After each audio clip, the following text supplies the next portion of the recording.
Gente, não minha gente. Eu vou falar sobre a prisão em decorrência de sentença condenatória recorrível e o direito de o réu apelar. É um tema técnico, a minha exposição vai procurar reproduzir o sistema normativo do Código, dentro de uma perspectiva, quem sabe, nova, e, por conseguinte, nós vamos fazer aqui, essa palavra é muito feia, mas a gente tem que usar, porque está convencionada, a dogmática jurídica, a dogmática do Código de Processo Penal. Eu acho que, num congresso como este, num simpósio como este, seria importante que a gente, antes de abordar o nosso tema principal, dissesse algumas palavras a respeito da nossa posição, vamos dizer assim, ideológica, relativamente ao penal e ao processo como instrumento da aplicação do direito penal. Eu me intrometi no chamado movimento do direito alternativo, e penso hoje mais na ótica do uso alternativo do direito penal e do direito processual penal, mas quero deixar bem claro que dentro desse movimento, que eu estou aí iniciando e conhecendo, há uma amplitude muito grande de pensamentos a respeito da questão penal e da questão processual penal. Eu quero dizer que eu não tenho a postura do que eu chamaria direito penal liberal. Aliás, essa palavra eu gosto de ficar bem distante dela, seja com o neo ou sem o neoliberal. Eu vejo o direito como instrumento político do Estado e o direito penal como instrumento político também de controle social. Por conseguinte, me parece, desculpe os colegas, o Saulo disse que ia ficar aqui bem na frente porque eu ia apontar para ele, mas ele já se escondeu, está ali. Está influenciando muito mal o seu pai, inclusive, acho eu. Me parece que essa visão que não tem nada de repressiva, não é isso, mas de pensar o penal e o processo penal numa visão exclusivamente privatística, não interessa a nós, pensadores de esquerda.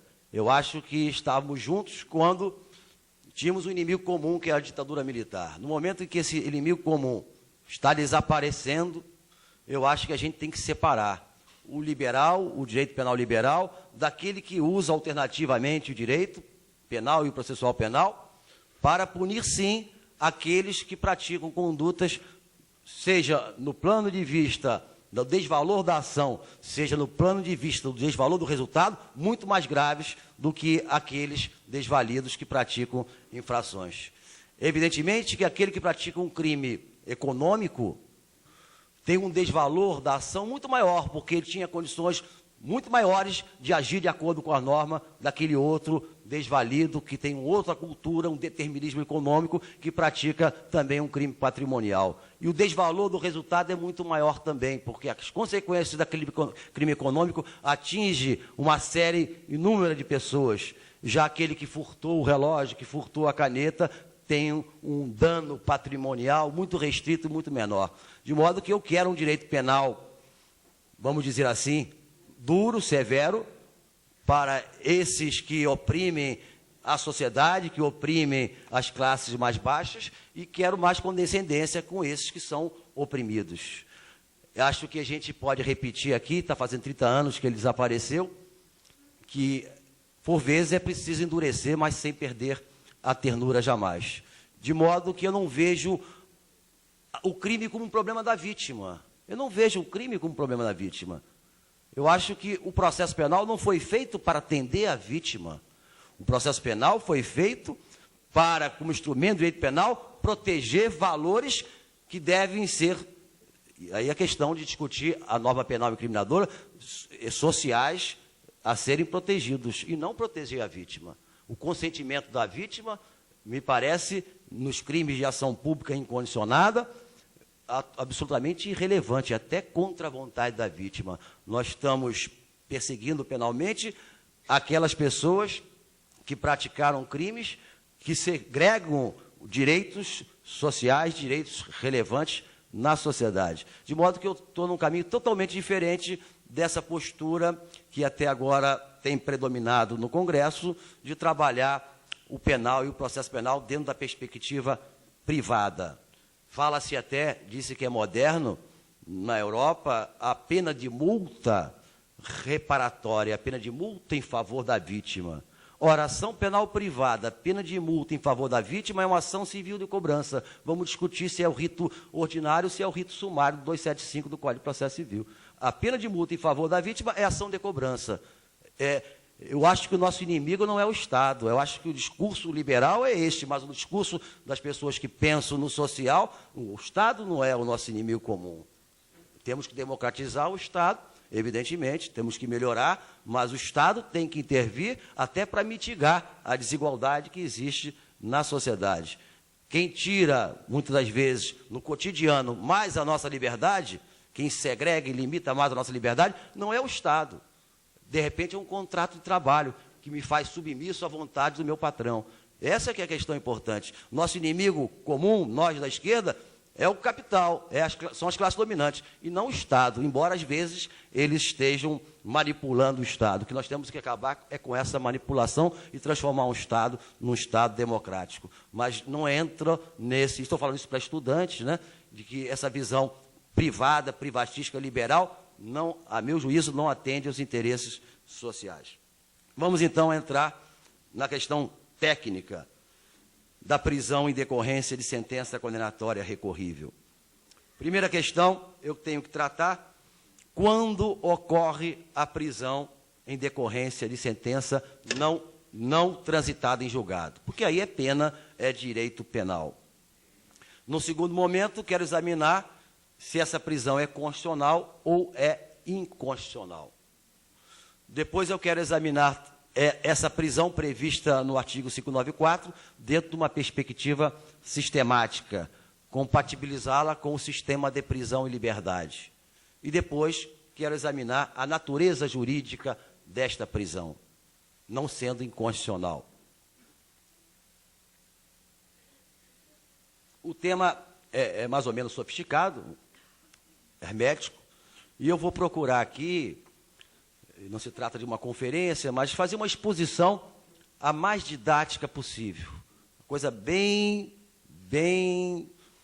clara, bem explicativa. Até prometi à filha Júlia que ela, estando no segundo ano, deveria entender pelo menos 70% do que eu vou falar, né? E ela nem sabe nada de processo penal.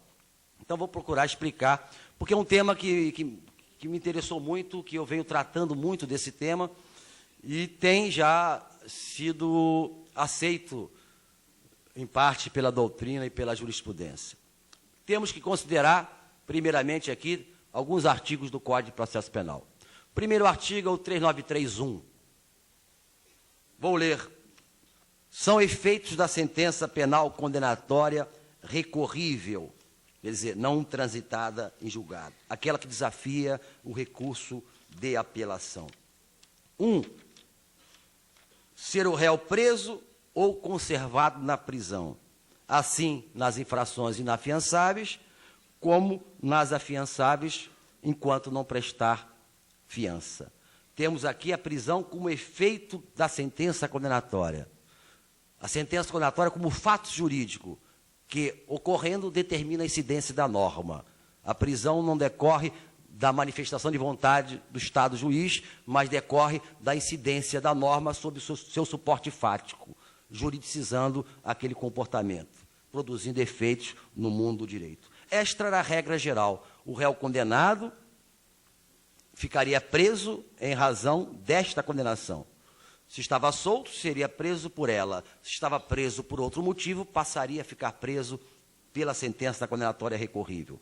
Realmente, isso é draconiano, isso é muito severo.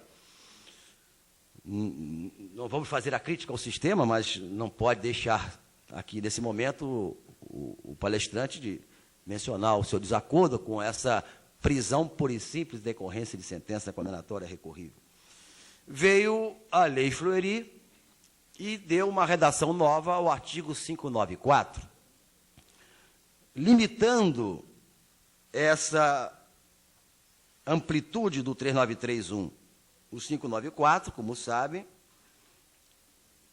que tem problemas de constitucionalidade, diz: o réu não poderá apelar sem recolher-se à prisão. Compatível com o 3931. Mas aí veio a ressalva: salvo se for primário e de bons antecedentes. Por conseguinte, se for primário e de bons antecedentes, não incide aquele efeito do 3931. Não se dá a prisão em decorrência de sentença condenatória recorrível. Salvo também se for condenado por um crime afiançável e pagar fiança, ou condenado do qual o crime de que se livre solto, lá do artigo 321. Pena de multa, não teria sentido ele ficar preso para apelar da pena de multa. Pena até 3 meses, não teria sentido ele ficar preso para apelar de uma pena de 3 meses, porque ele ficaria tempo superior preso enquanto tramitaria o seu recurso de apelação.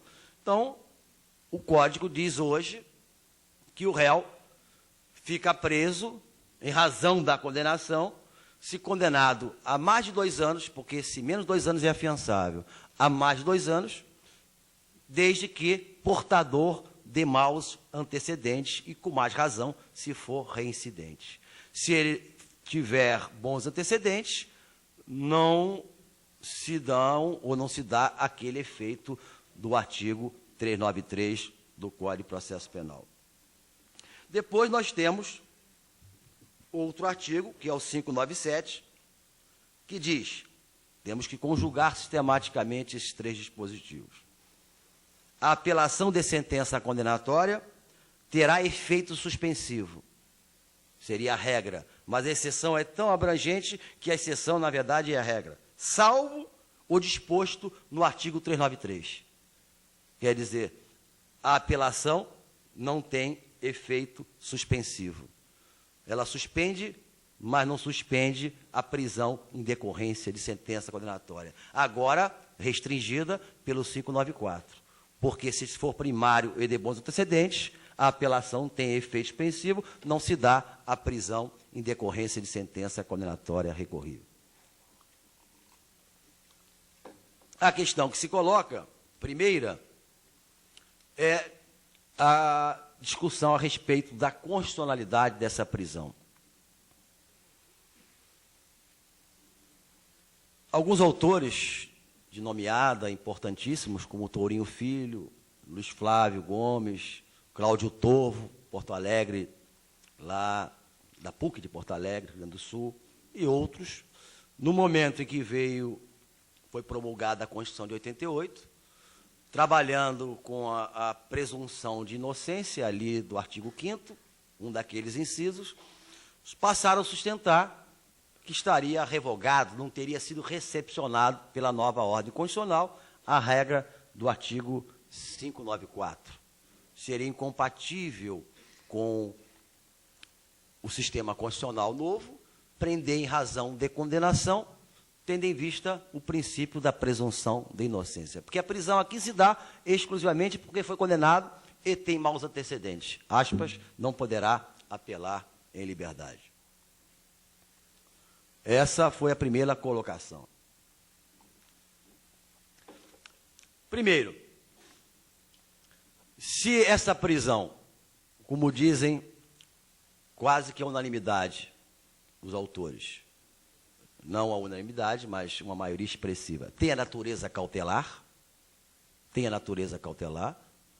acredito que a presunção de inocência que veio agora na Constituição não altera nada, porque se tem natureza cautelar, não se pode questionar que a prisão cautelar é compatível com o princípio da presunção de inocência, até porque parte da fumaça do bom direito, do fumus boniuri, da probabilidade do juízo condenatório, mas a necessidade pelo periculo in mora.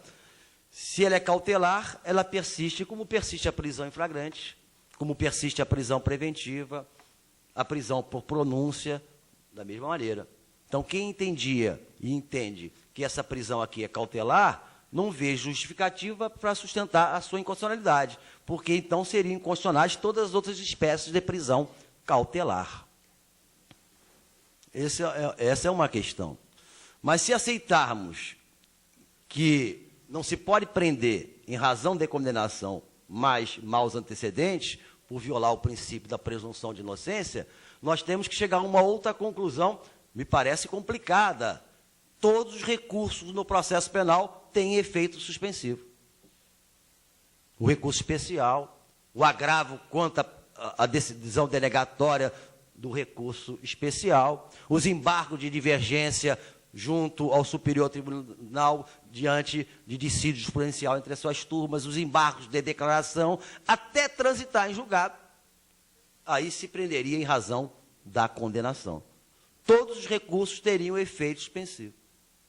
Não teria outra saída. E me parece isso um despautério, até porque o recurso extraordinário nunca teve efeito suspensivo, não tem, a lei específica diz, o recurso especial não tem. O que acontece? O tribunal nega provimento à apelação do réu, mantém por 3-0 a condenação, e o que faz o presidente da Câmara Criminal? Expede mandado de prisão, se solto, apelou o réu. Mas o acordo não transitou em julgado. Pode haver recurso especial, pode haver recurso extraordinário, e temos a prisão, não em decorrência da sentença, mas em decorrência do acordo. Por isso, nós temos hoje, dentro da realidade aqui no Brasil, um entendimento jurisprudencial até simulado. Parece que a súmula do Superior Tribunal de Justiça está um pouco fora de foco, vamos examinar isso, mas de que esta prisão não seria inconstitucional, com uma prisão em decorrência de pronúncia, mais os maus antecedentes do parágrafo 1º do 408, conjugado com o parágrafo 2º do 408. Ficou vencido isso, né? Essa posição, até muito simpática, ficou vencida. A todo momento, o réu condenado a 8, 10, 12 anos, tendo maus antecedentes, o juiz espeça-se desde logo o mandado de prisão. Outra coisa, até porque me parece que aqui não se está partindo de uma presunção, está se partindo de uma afirmação de culpa, porque o juiz está fazendo a entrega da prestação jurisdicional, é uma sentença de mérito, não se está presumindo culpa, se está afirmando a culpa diante da valoração da prova. O juiz está condenando, não está presumindo culpa. Me parece que essa prisão é, como diz Tornag no seu curso, é uma prisão definitiva, ainda que subordinada a uma condição resolutiva, que seria a manutenção do título executório, porque a apelação pode ser provida e se desfaz o título executório. Ela não é provisória, vamos examinar depois a natureza dela. Muito bem. A questão que me parece realmente interessante, o Luiz Flávio falou isso ontem, diz respeito à constitucionalidade do 594, mas na parte em que ele diz de que o réu não poderá apelar em liberdade.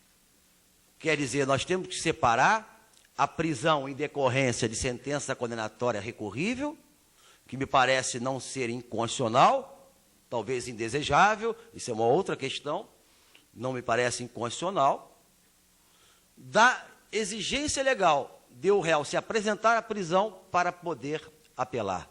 Vale dizer, transformar a efetivação da prisão num requisito de admissibilidade do recurso.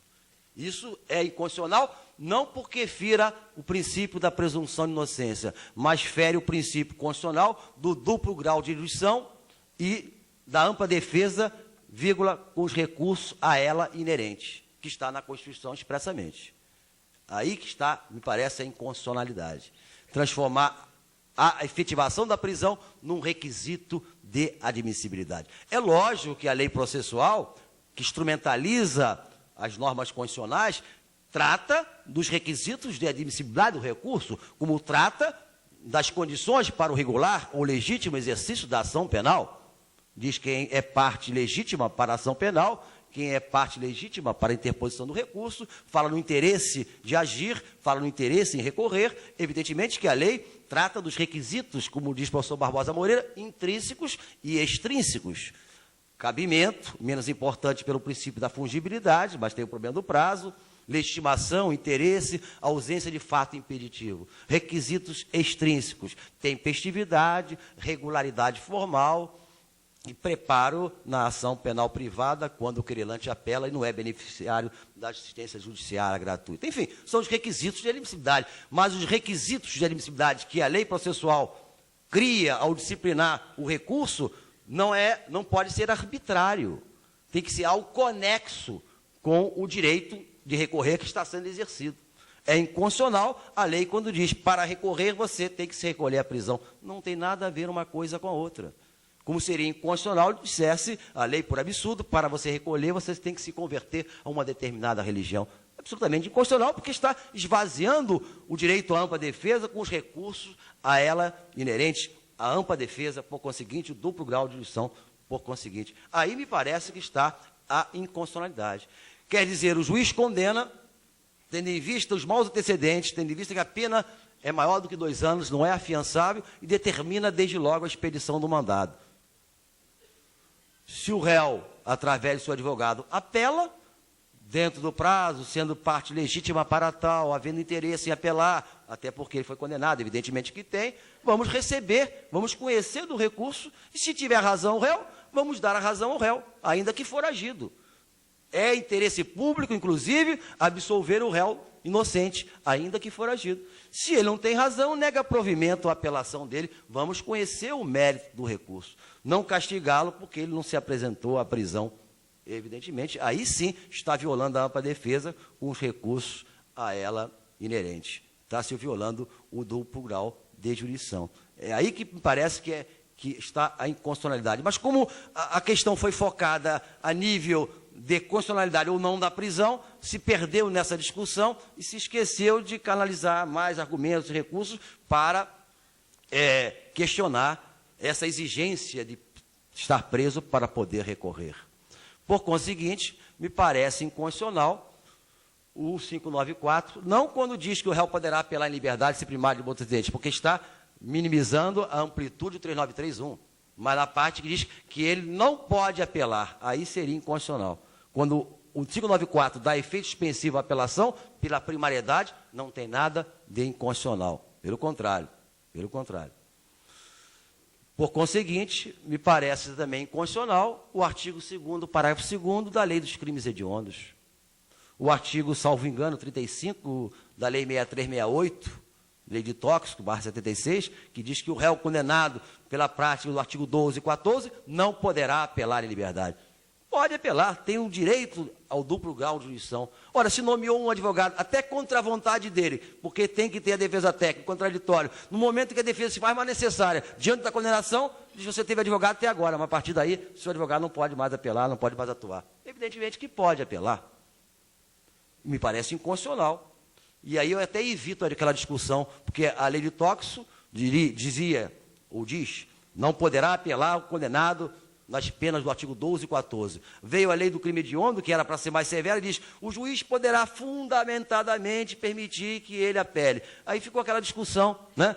Se revogou, se não revogou. Eu acho que essas duas regras são inconstitucionais, porque se a lei diz que o juiz pode fundamentadamente permitir que ele apele em liberdade, a contrário senso, fundamentadamente o juiz pode proibir que ele apele em liberdade.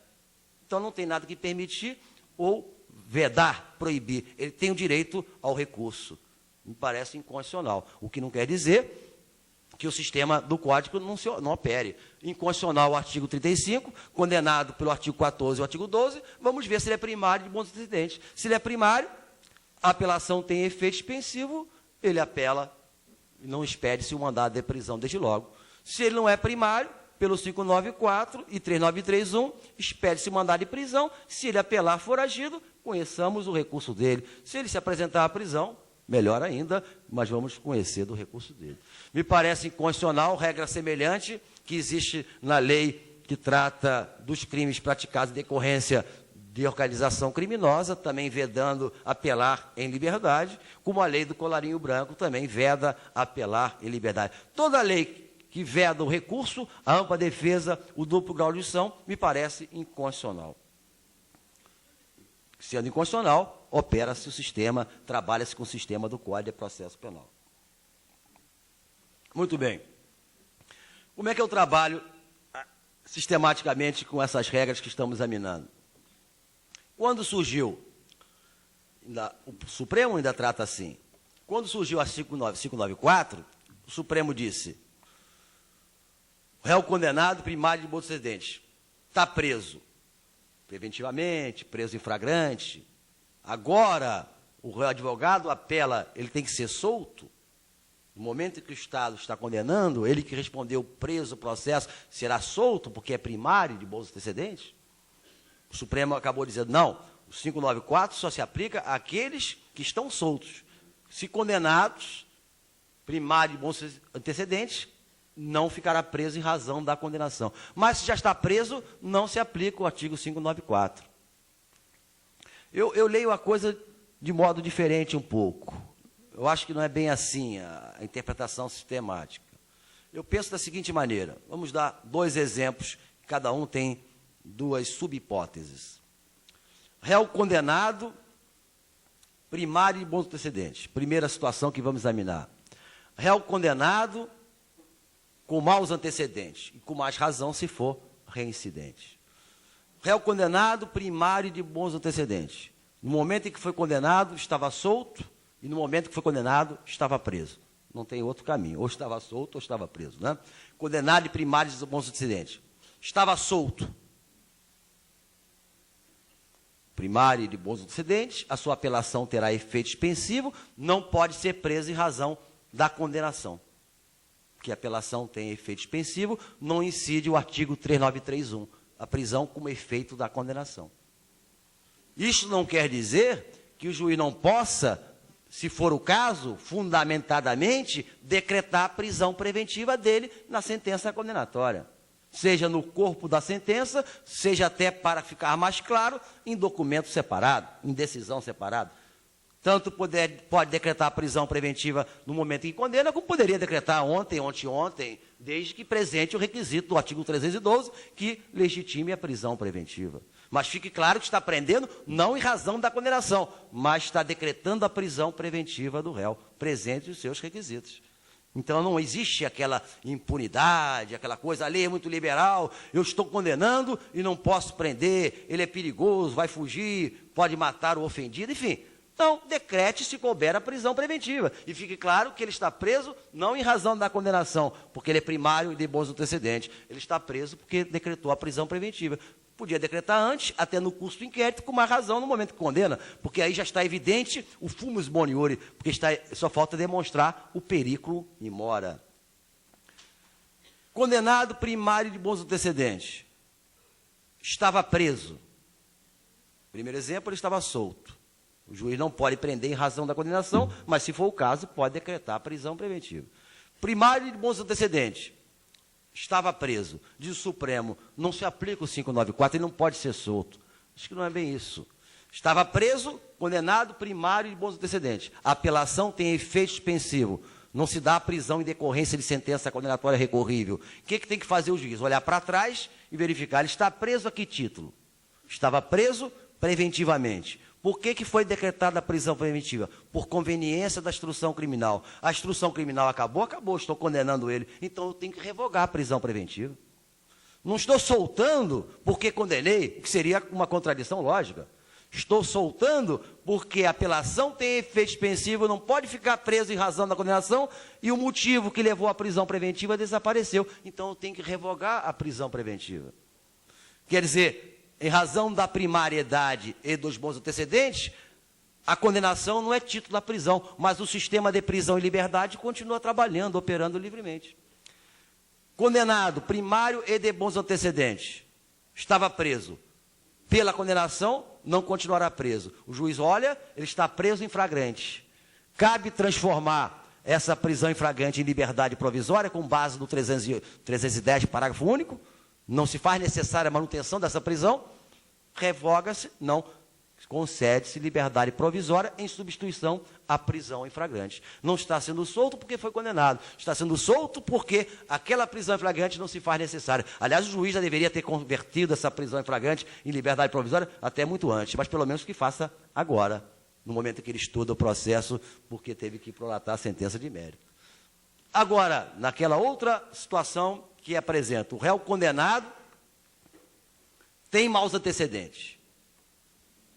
Por conseguinte, a sua apelação não tem efeito suspensivo, cabe desde logo expedir o mandado de prisão, sempre assegurando o direito à apelação. Também duas situações, condenado com maus antecedentes, estava preso no momento da condenação, condenado com maus antecedentes, estava solto. Condenado com maus antecedentes, estava solto, deve ser preso em razão da condenação. Deve ser preso em razão da condenação. Condenado com maus antecedentes, estava preso, passa a ficar preso agora pelo novo título, que é a sentença condenatória recorrível. Quer dizer, ele estava preso em flagrante, estava preso preventivamente, foi condenado, tem maus antecedentes, 3931, passa a ficar preso pela condenação. Quer dizer, não cabe mais ao advogado requerer a revogação da prisão preventiva anterior, porque ele não está mais preso pela prisão preventiva, ele está preso em razão da condenação. Não cabe ao advogado requerer liberdade provisória em substituição à prisão em flagrante, porque ele não está mais preso pelo flagrante, ele está preso em razão da sentença condenatória recorrível pelo artigo 3931, na medida em que a apelação não tem efeito suspensivo. Parece que esse é o tratamento sistemático, sem querer examinar, né, fazer a crítica do sistema, o que é um outro momento posterior que nós não vamos fazer aqui. Estou procurando reproduzir o sistema dentro de uma lógica, porque se é sistema, tem que ter lógica. Muito bem. Outra questão que quero examinar. Não sendo inconstitucional, como já se decidiu a sociedade na doutrina, na jurisprudência, tem que partir desse pressuposto. Porque se for inconstitucional, a prisão não existe, está encerrada a palestra, né? Me parece que, até já conversei com o Tourinho, né? Que o Tourinho, no livro dele, não trata mais da prisão em decorrência de pronúncia, nem da prisão, porque ele entende constitucional. Mas perdeu-se essa batalha, né? Mesmo que ele diga, argumentando, se não for inconstitucional, como entende, né? Tem que tratar disso para que a gente possa, né? Porque essa posição fica vencida. Temos que dar o braço a torcer às vezes. A nossa posição não foi aceita, tem a realidade, temos que trabalhar com ela, né? Concordemos ou não. Entendimento amplamente majoritário é o que acontece todo dia no foro, o juiz condena, expede mandado de prisão porque tem maus antecedentes, então não adianta a gente, vamos falar que é inconstitucional, eu não acho, mas quem acha vai falar, mas quando trabalha com a matéria tem que considerar aquilo que é predominante. Isso também é democrático, saber que a nossa posição não foi socialmente aceita. Em sendo constitucional, né, como parece que é, ou pelo menos quem acha que não é inconstitucional, por hipótese, qual a natureza desta prisão? Do 594, combinado com 3931, já que a apelação, diante do maus antecedentes, não tem efeito suspensivo. Em ocorrendo a prisão, qual é a natureza jurídica desta prisão? Antes de examinar a natureza jurídica da prisão, é importante saber se é relevante fazer esse exame, se é importante, no plano prático mesmo, detectar a natureza jurídica da prisão. Porque se não tem importância nenhuma, não vamos ficar discutindo questões teóricas pelo prazer de discutir questões teóricas abstratas. Me parece que é importantíssimo a gente examinar se essa prisão é cautelar ou se tem outra natureza. Eu venho sustentando, que essa prisão não é cautelar e teria natureza de execução provisória da pena. E aí fica mais difícil eu sustentar a constitucionalidade dela. Para quem entende que é cautelar, acho que não tem problema, porque as outras cautelares persistem, como falei, e ninguém questiona. Vamos examinar. Por que é importante detectar a natureza da prisão, se é cautelar ou se já está o réu submetido à execução de pena? Se for cautelar, o réu preso em razão da condenação, xadrez da delegacia. Enquanto tramita a sua apelação, xadrez da delegacia. Se é execução da pena, desde logo, enquanto tramita a sua apelação, ele tem direito ao livramento condicional, se já cumpriu 1/3 da pena, sendo primário ou metade, se reincidente. Ele tem direito à progressão do regime da pena. Ele tem direito à remissão da pena, 3 dias de trabalho, abate 1 na pena. Ele tem direito à progressão, saída de fim de semana. Ele tem todos os direitos e benefícios da lei de execução penal. Se é cautelar, é que nem prisão preventiva, prisão em flagrante, xadrez de delegacia. Se é execução da pena logo, todos os benefícios da lei de execução penal se aplicam, enquanto tramita a sua apelação. Muitas das vezes, não tendo o Ministério Público recorrido, já tendo transitado julgado para acusação. E como há proibição da reformácio impérios, o recurso do réu nunca poderá agravar sua situação. A pena para acusação já transitou em julgado. E ele está preso em razão da condenação. E ele submete aos benefícios da lei de execução penal. Então, a seguinte situação. Réu condenado, mais de 2 anos, porque senão ele paga a fiança. 4 anos em regime aberto. Tem maus antecedentes. Condenado a 4 anos, regime aberto, tem maus antecedentes. Por conseguinte, dar-se-ia a prisão em decorrência de sentença condenatória recorrível. A sua apelação não tem efeito suspensivo. Se a gente entender que essa prisão é cautelar, ele apela, fica no xadrez da delegacia. Enquanto demorar a sua apelação, quem sabe os embargos de infringentes, se houver voto não unânime, voto vencido no julgamento da sua apelação, etc, etc, etc. Se a gente entende que ele já está preso em razão da condenação, que ele submete à execução penal, ele diz, eu fui condenado, estou preso em razão da condenação. Apelei. Qual é? Estou preso em razão da condenação. Qual é a pena? É 4. Me submeto a ela. Mas qual é o regime? É aberto. Então, quero ficar em regime aberto. Ele tem direito a apelar em regime aberto. Se você entende que é cautelar, é xadrez da delegacia. Você não vai falar em regime aberto em face de prisão cautelar. Não vai falar em livramento condicional, que é a última etapa do cumprimento de pena, em face de prisão cautelar. Você vai, na prática, cercear o direito do réu a apelar. Como já aconteceu, o advogado desistir do recurso para que seu cliente fique em liberdade, porque ele não poderia, aspas, apelar em liberdade. Ele teria que desistir do recurso para transitar... Vou botar para cá, que já bati 3 vezes nisso. Embora ilumine um pouco o rosto da gente. Veja bem, ele teria que desistir do recurso para transitar em julgado para ter direito ao livramento condicional. Porque durante o processo ele ficou preso 1/3 da pena e a prisão provisória é abatida pelo princípio da detração no tempo da pena a cumprir. Então, se ele apela, xadrez de delegacia, não tem direito ao livramento condicional. Agora, se ele apela e a gente entende que já está submetido à prisão e da condenação, submete à execução penal, ele apela e requer o livramento condicional. Não precisa desistir do recurso, não precisa renunciar ao recurso para se beneficiar dos direitos, né? Não são favores, dos direitos da lei de execução penal. Então é importante fazer a distinção, se é cautelar ou se tem outra natureza. Muito bem.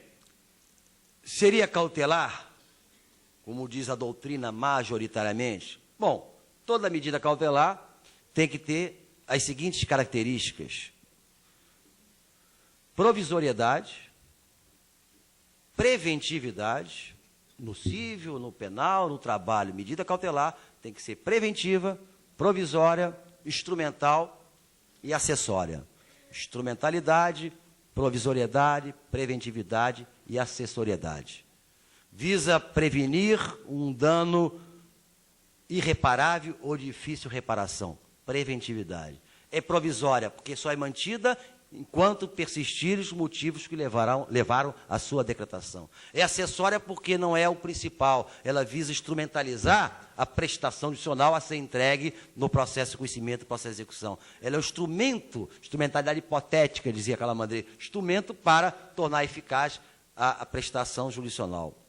Pergunto, quando o juiz expede mandado de prisão, porque condenou o réu a 12 anos, ele tem maus antecedentes, essa prisão aí tem uma só dessas características? Precisaria ter as 4. Não vejo nenhuma. Não é um instrumento para tornar eficaz. É efeito da própria sentença de mérito. É efeito da sentença. É efeito da prestação institucional. A prisão preventiva visa instrumentalizar a futura e provável condenação, tendo em vista o periculo mora e funus boniúrio, para que ele não fuja, para ser condenado, a sentença possa ser executada. Aqui é efeito da condenação. Não é acessório, porque é prisão, efeito da condenação. Acessório é uma relação do principal com o secundário. Aqui só há uma sentença, só um ato. Não é provisória porque ela não é revogável. A prisão preventiva desapareceu o motivo que levou à decretação, o mal necessário passou a ser desnecessário, então se revoga. Essa prisão é irrevogável, ela não parte de pressupostos que caracterizem o periculo in mora. Não visa prevenir dano, o juiz não decreta a prisão trabalhando com periculo in mora, é um efeito da sentença decorrente da incidência da norma sobre o fato jurídico, sobre o ato jurídico. Não vejo nenhuma das 4 características das medidas cautelares aqui. Nenhuma. Bastaria faltar uma. Não vejo.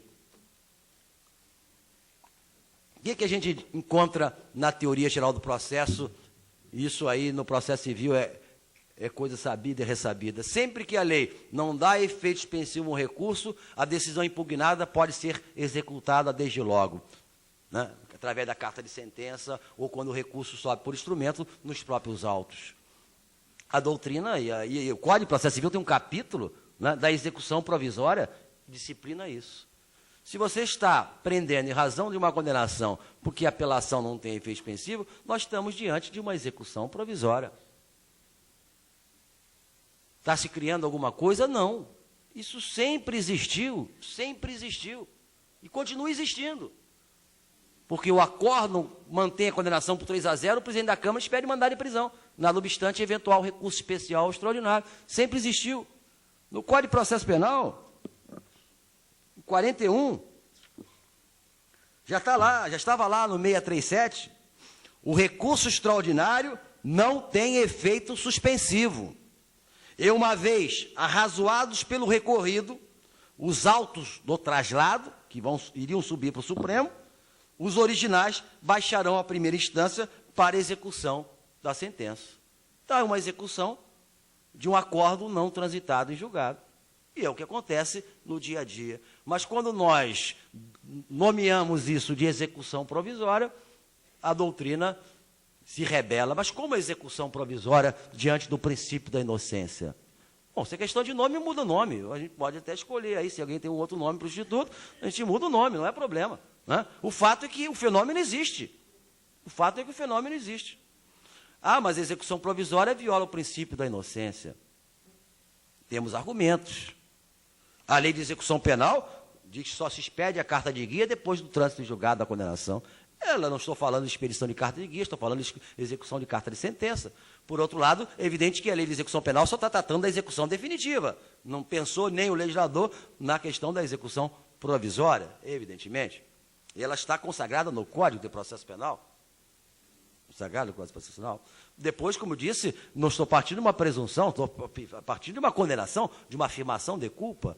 E depois, me parece um despautério levantar-se a bandeira da presunção de inocência, quer dizer, a garantia individual do artigo 5º do Código de Processo da Constituição Federal, em desfavor do indivíduo.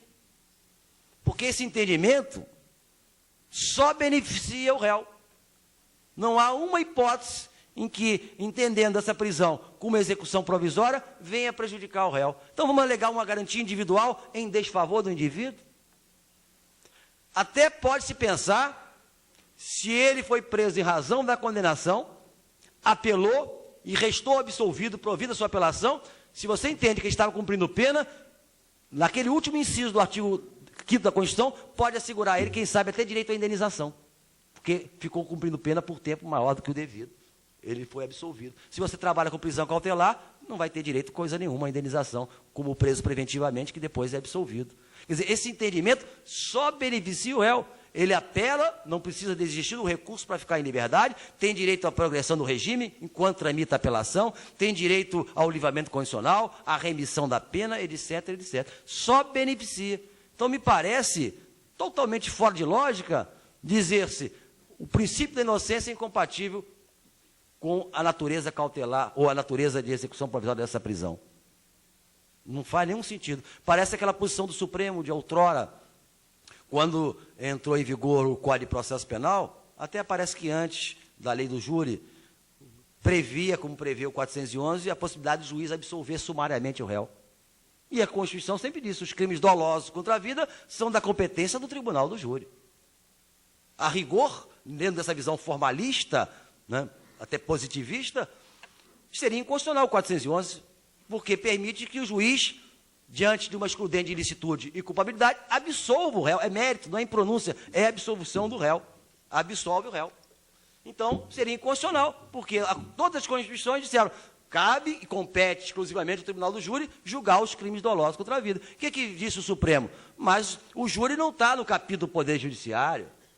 O júri é uma garantia individual, estava no 153, agora está no 5º, na Constituição de 46 estava em outro dispositivo, é uma garantia individual, e não faz nenhum sentido arguir levantar, suscitar uma garantia em desfavor do indivíduo, querendo que ele seja julgado quando ele é absolvido pelo juiz-presidente.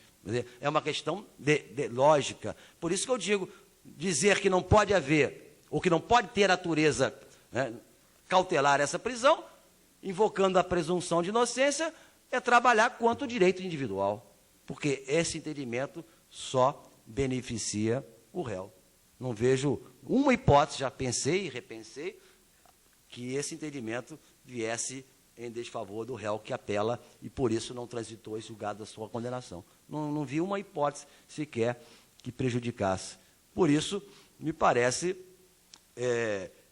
vencida a questão da constitucionalidade da prisão, porque se não existia prisão, tudo bem, né? Vencida a questão da constitucionalidade, nós temos que interpretar como execução provisória. Não é cautelar, porque não tem nenhum dos requisitos da prisão cautelar, da medida cautelar, e se está preso em razão de uma condenação que está sendo executada porque a apelação não tem efeito suspensivo. O nome que se dá a isso é execução provisória.